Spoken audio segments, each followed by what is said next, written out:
When I opened my eyes again, I realized I was hanging upside down, high in the sky. The rope around my waist had saved my life. Then it hit me. James was still in the balloon. I shouted for him with all my strength, but he was unconscious and didn't respond. I kicked my legs wildly, trying to swing myself back to the balloon.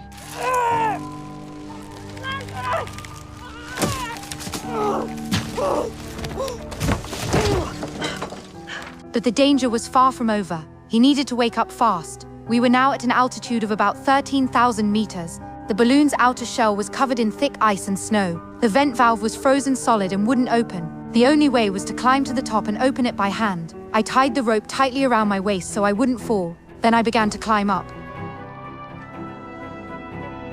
I finally reached the top of the balloon. I slammed my elbow into the valve, but the ice was too thick and nothing broke, so I slowly stood up and steadied myself.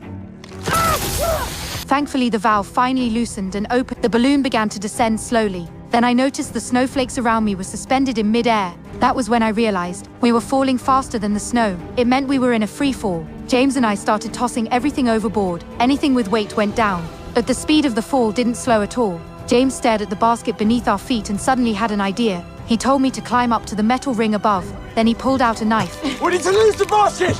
It's the heaviest weight! Come on! One by one, he cut the ropes holding the basket.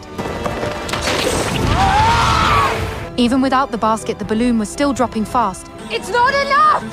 We're still too fast! It will be enough! In desperation, I stepped to the edge of the ring, ready to sacrifice myself. But then James looked at the balloon and had a flash of inspiration. 1 million bed sheets! We sever the cord, keeping the balloon in shape, and then the silk will be pulled up into the netting and act as a parachute! It's not gonna work! It will work! I'm not returning alone! Amelia, I'm not returning alone! It's either both of us or neither of us! Hold on! He told me to hold tight to the rope. Then he cut the ropes of the balloons in a circle. In an instant, the balloon spread open like a parachute and began to drift down gently. We laughed out loud like we had been given a second life.